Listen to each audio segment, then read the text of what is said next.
When you think that you are done, you're only 40% into what your body's capable of doing. And that's just the limits that we put on ourselves.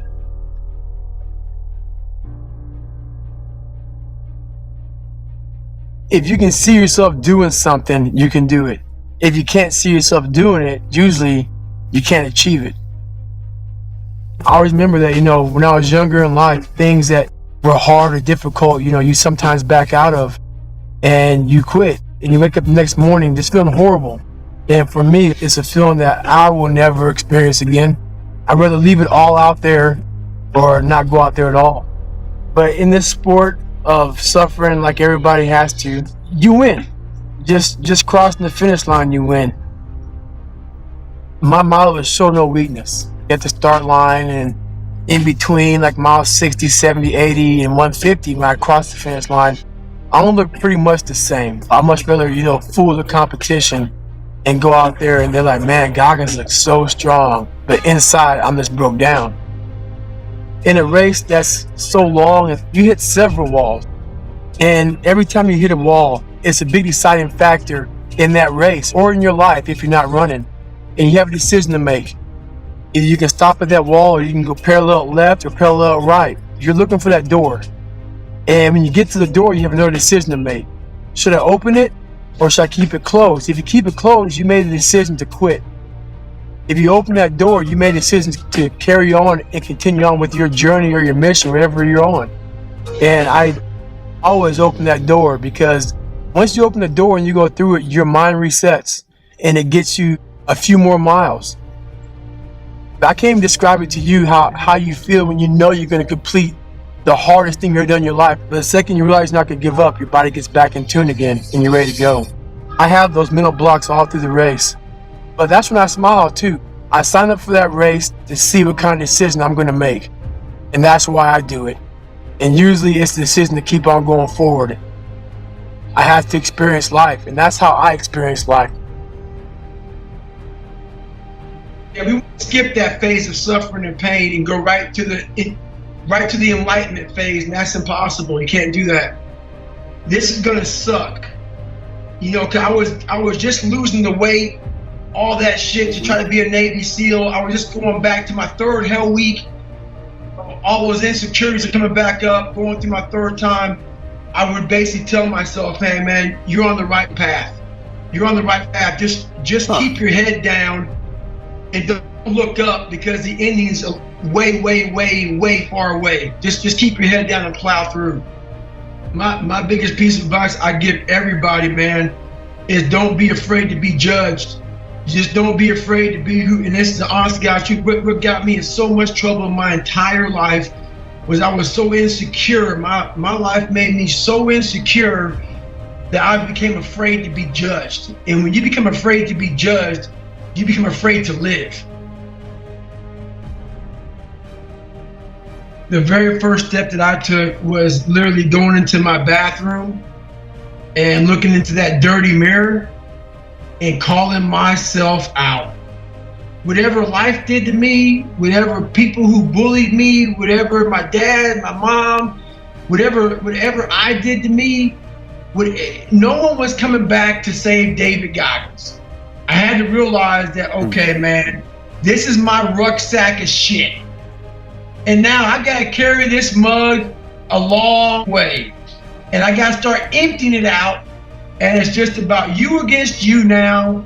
And ain't nobody coming back to save you. God's up there, but God's gonna look at you, smile and say, what are you made of? That's what's gonna happen. That's how I look at my relationship with God. What are you made of? Let me see now. You can be fine. It's gonna hurt. You're not gonna wanna do it. You're gonna cry. You're gonna suffer. It's gonna be horrible. But it starts in that accountability mirror of, if you're fat, you cannot say anything besides that you're fat.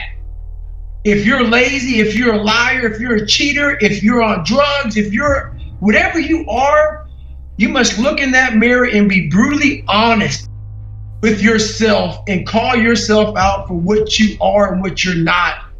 And put sticky notes up on there about what needs to be changed.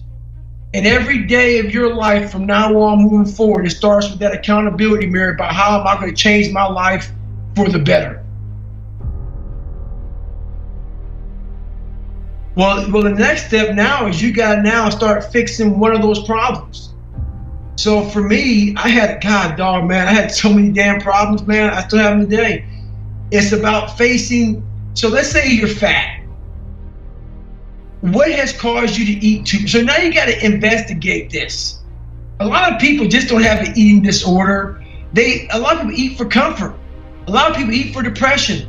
A lot of people eat because of their childhood, whatever. You got to now see, why am I depressed? Why am I here?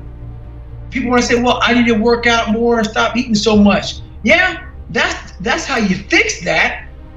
But if you don't fix the damn root cause of the problem, which is usually a mental problem, you are off somewhere in your mind. Somewhere made you insecure or not happy. Something in there has caused you to be this way, and you're compensating it by eating too much damn food. You lost pride in yourself.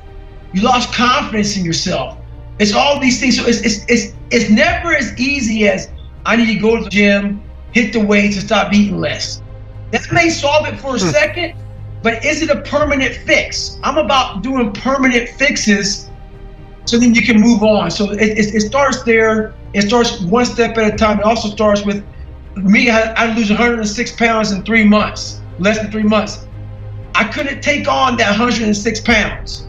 Be proud of the small steps that you take along the journeys.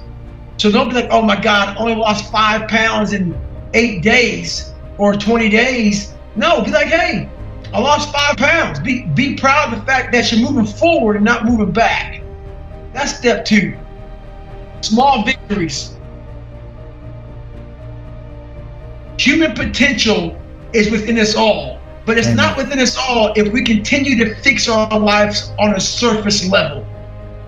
Like, for instance, my last year and a half, 2 years of being a SEAL, they sent me down to Great Lakes. I was all jacked up. My health was all messed up. I'm down at the Great Lakes teaching these guys how to, getting them ready to be Navy or go to BUD/S. But the same amount of guys were quitting. And I didn't understand that until I got deep into the problem. And these guys were faster swimmers, better runners, better at everything than we were. But they were still quitting. And I got down to the root of the problem. We were building bigger, stronger, faster quitters. Why is that? I realized that, man, we weren't doing the one thing we had to do more than anything, which is develop the mind. We have to develop the mind. We didn't crack these open. What makes a person like this get through that? It's not the running, it's not the swimming, it's not the Olympic ability. It's the human mind. So once I started cracking that open, I started realizing, man, people have got to believe in the mindset that the most powerful weapon is the mind. But we don't use it enough. It's too noisy in this world. We don't use it. So it falls by the wayside. Your brain isn't a muscle. It's not a muscle, but you have to train it as one. If you stop doing pull-ups, pull-ups become hard. If you stop running, running becomes hard. If you stop mentally challenging your mind, you become soft. And so that's what it's all about. They have no idea how much we all want to quit. I mean, I think that's the thing about it, man. Even today at 43 years old, man, every day I wake up, man, I want to quit. I want to retire. Every day of my life. So that's the thing about, man, like you don't get to this some higher place in your mindset where it's just set in stone and you're good to go. Why every day? Why Goggins, are you still battling every day? Because every day I want to still quit. You know what? You don't have to do it to the level that I've done it at by any means. You don't need to go out there and break yourself off running 200-mile races and doing pull-up records and going through BUD/S and Ranger School and all that shit. But you do have to examine yourself, and you have to examine yourself on a very physical and mental level. It is very important to push yourself to a point where you want to quit very badly and examine yourself there for long. And instead of quitting, In that moment, examine yourself. In that moment, it's not 1 or 2 moments throughout life. And it's not every day. It doesn't need to be every day, but it needs to be periodically. You need to tap into what you're capable of, and you have to also. Everyone must go back to the beginning. Everyone has to do that because everyone has a story. And if you think for 1 second you got away clean, you're lying to yourself. No one gets away clean. You are here for a reason, Goggins. And I'm not going to leave you alone until you do this.